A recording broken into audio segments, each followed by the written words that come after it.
बिस्मिल्लाहिर्रहमानिर्रहीम। Financial reporting lecture number 24।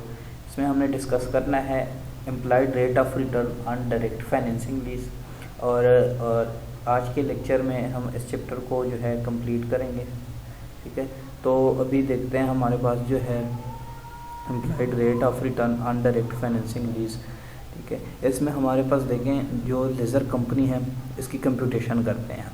ठीक है, लेज़ी की कंप्यूटेशन हम बाद में करेंगे इस लेक्चर के एंड पे। तो फर्स्ट वन है हम लेज़र कंपनी की जो है कंप्यूटेशन करते हैं लीज पेमेंट की। तो employed rate of return on direct financing lease जो हमने बात की है हमारे पास डायरेक्ट फाइनेंसिंग लीज की। ठीक है, और हमने सेल्स जो है सेल्स लीज की भी बात की है। ठीक है, अब हम डायरेक्ट फाइनेंसिंग लीज जो है इस पर एम्प्लॉय रेट जो है उसकी हम बात करते हैं। तो हम यहाँ पे जो है लेज़र के पर्सपेक्टिव से बात करते हैं। जो हमारे पास वैल्यू गिवन है fair value of leased asset eight 1 जनवरी 2014, वो हमारे पास ये वैल्यू गिवन है। ठीक है, डॉलर में वैल्यू हमारे पास लिखी गई। अब इसमें से हम लेस करते हैं present value of the guaranteed residual value. जो हमारे पास रेजिजुअल वैल्यू है इसके हमारे पास फैक्टर्स की वैल्यू गिवन होगी। ठीक है, क्योंकि हमारे पास ये इसको हम जो है मल्टीप्लाई करते हैं 0.59 से मल्टीप्लाई करते हैं तो हमारे पास 22,551 ये वैल्यू हमारे पास गिवन होगी। ठीक है, कि हम जो है रेजिजुअल वैल्यू कैसे फाइंड करते हैं ये आपको पता है। ठीक है, amount to be recovered through lease payment. ठीक है, इसके बाद जो हमारे पास वैल्यू आ जाती है ये वो अमाउंट होती है जो हम लीज पेमेंट जो है उसके थ्रू हम इसको रिकवर करते हैं। फिर उसको हम डिवाइड करते हैं, divided by present value factor for 5 year ordinary annuity at 11%। अब यहाँ पे 11% गिवन है, इसको हम क्या करते हैं उस वैल्यू को डिवाइड करते हैं तो हमारे पास वैल्यू आ जाती है। ठीक है, जो कि इक्वल हो जाती है लीज पेमेंट के। जो हमारे पास लीज पेमेंट यहाँ पे एंड पे $79 कुछ इसकी वैल्यू आ गई है। ठीक है, अब हम यहाँ पे देखते हैं हमारे पास ठीक है जो डिफरेंट हमारे पास ईयर्स गिवन है। ठीक है, जैसे कि हमारे पास रेंट पेमेंट है और रेजिजुअल वैल्यू है। रेंट पेमेंट जो है वो स्टार्ट में क्या है 1 जनवरी और फिर 31 दिसंबर को। ठीक है, 2014। इसी तरह फिर 31 दिसंबर 2015 से लेकर 31 दिसंबर 2016, फिर इसी तरह 17 से लेकर 18 तक इसकी हम बात करते हैं। जो रीपेमेंट होती है रेंट पेमेंट्स, ठीक है, वो देखें इसमें हमारे पास ये वैल्यू आ गई है। ठीक है, जो हमारे पास एंड पे। अब इसके बाद जो हमारे पास वैल्यू आएगी ठीक है वो रेंट पेमेंट की वैल्यू सेम आएगी यहाँ पे। ठीक है, जो रेजिजुअल वैल्यू है ठीक है वो तो at the end residual value जब हम क्या कब फाइंड करते हैं ठीक है जब उसकी इकनॉमिक लाइफ ख़त्म हो जाती है। जब इसकी इकनॉमिक लाइफ ख़त्म हो जाती है एट द एंड मतलब 2014 में जो है वो पेमेंट पे दिया गया है। ठीक है, लीज पे 18 में हम जो है इसकी रेजिजुअल वैल्यू फाइंड करेंगे। ठीक है, जो हमारे पास रेजिजुअल वैल्यू आ गई है वो कि जो कि हमारे पास यहाँ पे भी गिवन है 38,000, वो वैल्यू हमारे पास एट द एंड हम यहाँ पे इसको ऐड करेंगे। तो उसके बाद present value of the residual जो रेजिजुअल है इसके हम प्रेजेंट वैल्यू निकालते हैं फिर सबको प्लस करते हैं। ठीक है, मतलब 2014 के सॉरी इसमें जो है रेजिजुअल वैल्यू जो है एक जो है करंट ईयर पे हम इसको निकाल लेते हैं। ठीक है, तो ये हमारे पास इसकी अगर हम रेजिजुअल वैल्यू निकालें तो हमारे पास ये वैल्यू आ जाती है 22,551। तो इसकी जो है हमारे पास रेट गिवन होता है। ठीक है, present value of the rent payment, फिर जो है हमारे पास जो रेंट पेमेंट जो आ जाती है इसकी प्रेजेंट वैल्यू निकालते हैं। टोटल रेंट पेमेंट जो है उसको प्लस करके हम इसकी प्रेजेंट वैल्यू निकालते हैं।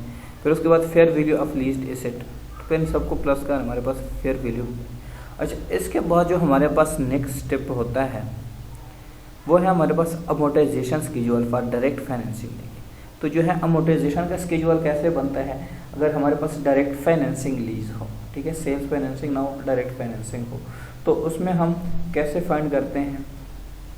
तो देखिए हमारे पास जो है ये भी लेज़र की जो है कंपनी है अमोर्टाइजेशन स्केड्यूल।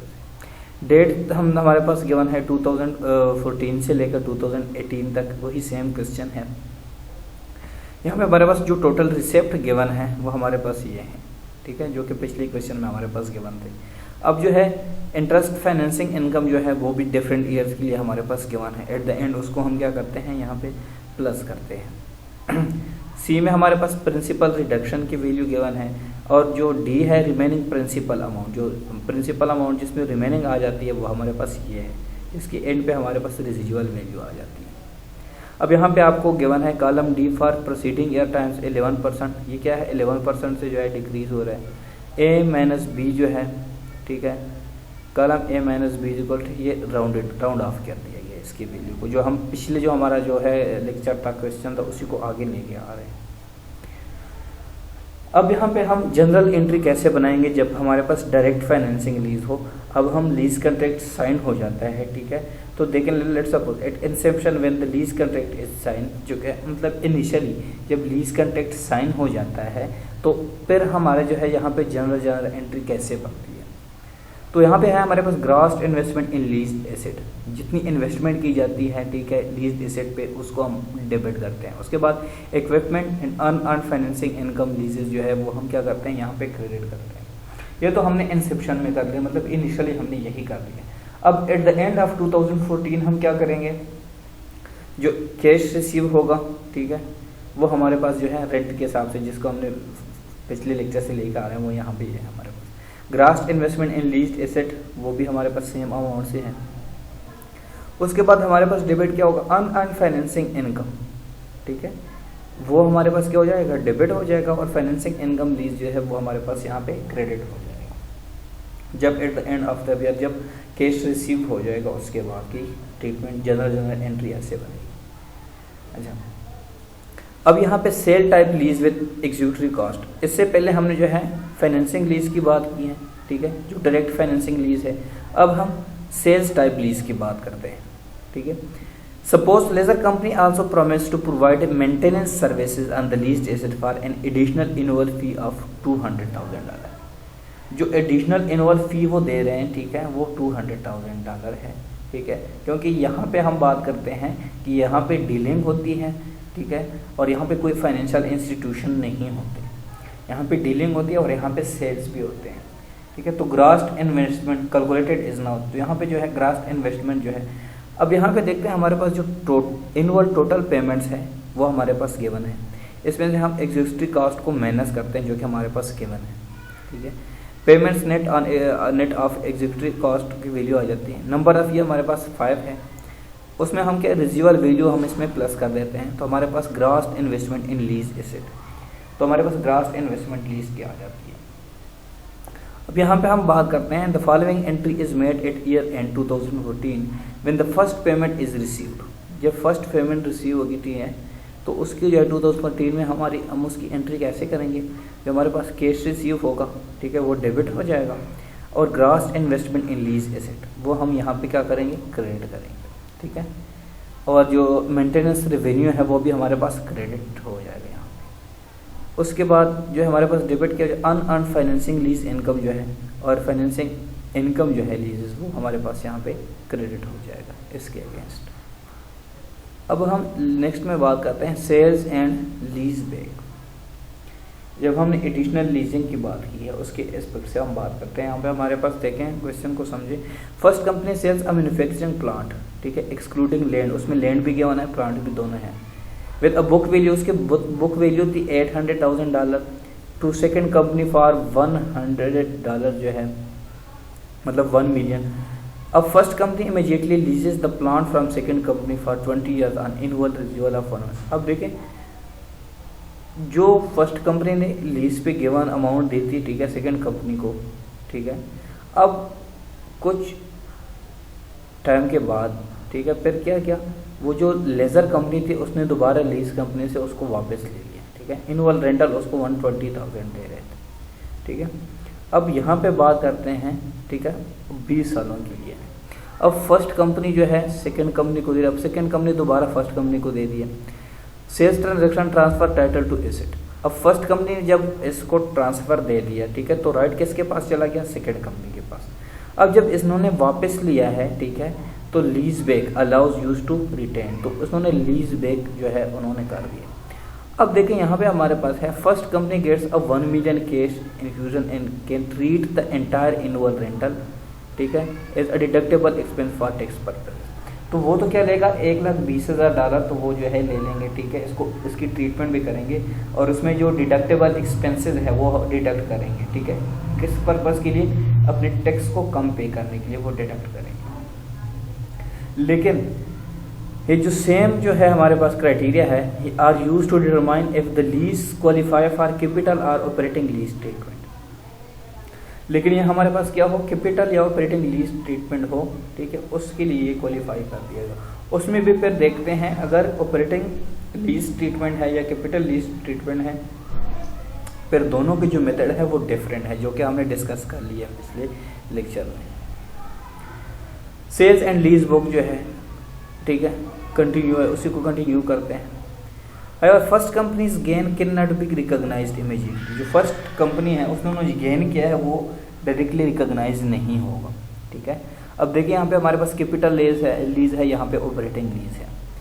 तो जो हमारे पास डिफर्ड गेन है वो 200,000 है, amortised using the same rate life used for leased asset. वो जो अमाउंट जो स्टार्ट में जो है सेम रेट गिवन है वही रेट है यहाँ पे, ठीक है। लेकिन यहाँ पे प्रोपोर्शनल जो है वो रेट गिवन होता है।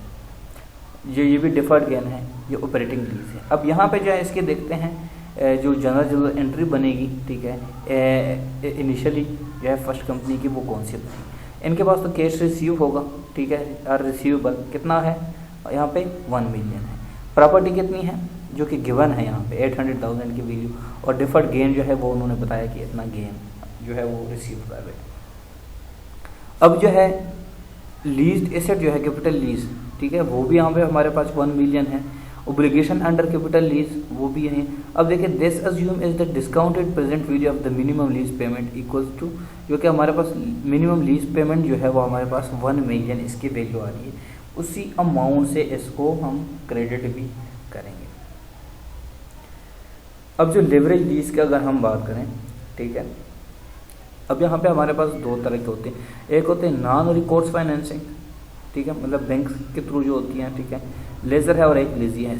ये स्टैंडर्ड लीज कॉन्ट्रैक्ट होता है, ठीक है। जो बैंक के साथ होता है वो नॉन रिकोर्स फाइनेंसिंग होते हैं, ठीक है। एक 2 तरह के कॉन्ट्रैक्ट होते हैं। एक तो 2 जो है पार्टीज होती हैं, एक जो है अपने एसेट को जो है वो सेल करना चाहती है और दूसरे उसको यूज़ करना चाहती है, तो वो जो है कुछ सालों के लिए उसको लीज पे दे देते हैं। तो एक लेजर हो गया और एक लीजी।